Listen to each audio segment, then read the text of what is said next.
সুপ্রিয় দর্শক, এই মুহূর্তে আমরা আছি তাহেরা এগ্রো ফার্ম লিমিটেড। পবিত্র ঈদুল আজহাকে সামনে রেখে প্রতিযোগিতামূলকভাবে বিভিন্ন জাতের বড় গরু লালন পালন করছেন খামারিরা। কোরবানির হাটে আনছেন প্রস্তুতকৃত গরুগুলো। এরই মধ্যে সবার নজর কেড়েছেন ফরিদপুর সদর উপজেলার একটি খামারে ৩২ মণ ওজনের একটি ফ্রিজিয়ান ষাঁড়। এর নাম রাখা হয়েছে সুলতান। ষাঁড়টির জন্য মূল্য নির্ধারণ করেছেন খামারি ২৫ লাখ টাকা, তবে এ পর্যন্ত সর্বোচ্চ ১৮ লাখ টাকা দাম উঠেছেন। ষাঁড়টি ফরিদপুর সদর উপজেলার গেদ্দা ইউনিয়ন এর তাহেরা এগ্রো ফার্মস লিমিটেড খামারে পালিত হয়েছে। ২০১৭ সালে তাহেরা এগ্রো ফার্ম লিমিটেডের যাত্রা শুরু হয় ২৪টি গরু দিয়ে। ফার্মটি প্রতিষ্ঠা করেন সৈয়দ নওশের আলী তাহেরা নওশের দম্পতির ২ ছেলে সৈয়দ আকিব নওশের ও সৈয়দ আবরার নওশের। বর্তমানে ৪.৫ বিঘা জমিতে সুবিশাল ৫টি টিনশেড ঘরে অন্তত ২৫০ শতাধিক গরু পালন করা হচ্ছে। এর পাশাপাশি শৌখিন খামারি ২ ভাই রাজস্থান থেকে আনা রেসের ঘোড়া, দুম্বা, খাসি ও বিদেশি জাতের কুকুর পালন করছেন। রবিবার ৯ জুন খামারটিতে গিয়ে দেখা যায়, এবার কোরবানির ঈদকে সামনে রেখে ১৭ থেকে ২০ মণ ওজনের ২২টি এবং ২৩ থেকে ২৫ মণ ওজনের ৩টি সহ বিভিন্ন ওজনের ৬১টিরও বেশি গরু প্রস্তুত করা হয়েছে। খামারে অন্তত ৮ জন শ্রমিক এসব গরুর যত্ন নিচ্ছে। এই খামারের ৪.৫ বছর বয়সী কালো রঙের সুলতানের ওজন ৩২ মণ, উচ্চতা ৭০ ইঞ্চি, চওড়া ২০ থেকে ২২ ইঞ্চি।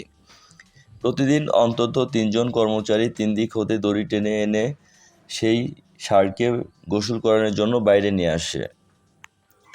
এই ফার্মের ব্যবস্থাপক আকবর হোসেন জানান, সুলতানকে প্রতিদিন অন্তত ৩৩০ থেকে ৩৫ কেজি কাঁচা ঘাস খেতে দেওয়া হয়। পাশাপাশি নিজেদের প্রক্রিয়াজাতকৃত গম, ভুট্টা, ছোলা ও খেসারির ডালের ভুসি দিয়ে বানানো দানাদার খাবার খেতে দেওয়া হয়। তিনি আরও বলেন, আমরা শতভাগ প্রাকৃতিক খাবার খেতে দেই। আশেপাশে কয়েকটি গ্রামে অন্তত ২০০ বিঘা জমিতে কাঁচা ঘাস লাগানো হয়েছে। এসব ঘাস কেটে এনে পশুদের খাওয়ানো হয়। এছাড়াও অন্য কোনো বিশেষ খাবার বা ইনজেকশন পশুদের দেওয়া হয় না। তাই আমাদের খামারের গরুর চাহিদা এবং যথেষ্ট সুনাম। মোটাতাজাকরণে কোনো ওষুধ বা স্টেরয়েড হরমোন দেওয়া হয় না বলে ১ বছরের কোরবানির ঈদের জন্য প্রস্তুতকৃত গরু বিক্রি না হলে পরের বছর সেটি বিক্রি করতে পারি। খামারের মালিক সৈয়দ আবরার নওশের বলেন, সুলতানের দাম আমরা ২৫ লাখ টাকা চেয়েছি। অনেক ক্রেতা এসে গরুটি দেখে বিভিন্ন দাম বলেছেন। সর্বোচ্চ দাম উঠেছে ১৮ লক্ষ টাকা। ২০১৭ সালে বাণিজ্যিকভাবে খামার শুরু করার পর বিশেষজ্ঞদের পরামর্শ নিয়েই ফার্ম পরিচালনা করছি জানান খামার মালিক। এজন্য আমাদের কখনো লসের মধ্যে পড়তে হয়নি। গত বছর ফার্ম হতে ৬৫টি এবং হাটে নিয়ে ১৫টি সহ মোট ৮০টি গরু বিক্রি করেছি।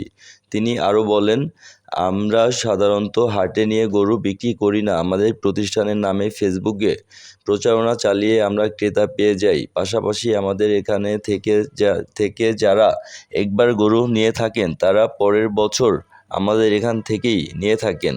ক্রেতারা এসে নিজ চোখে দেখে গরু পছন্দ করে টাকা দিয়ে যান।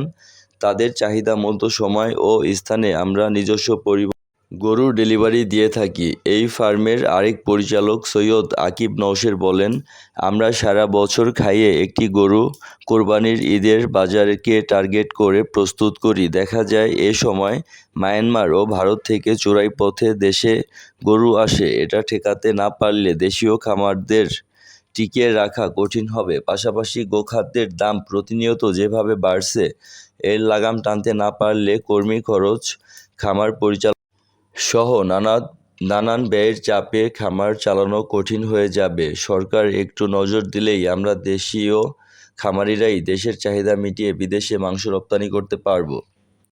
মোহাম্মদ রুহুল আমিন ভূঁইয়া, ফরিদপুর।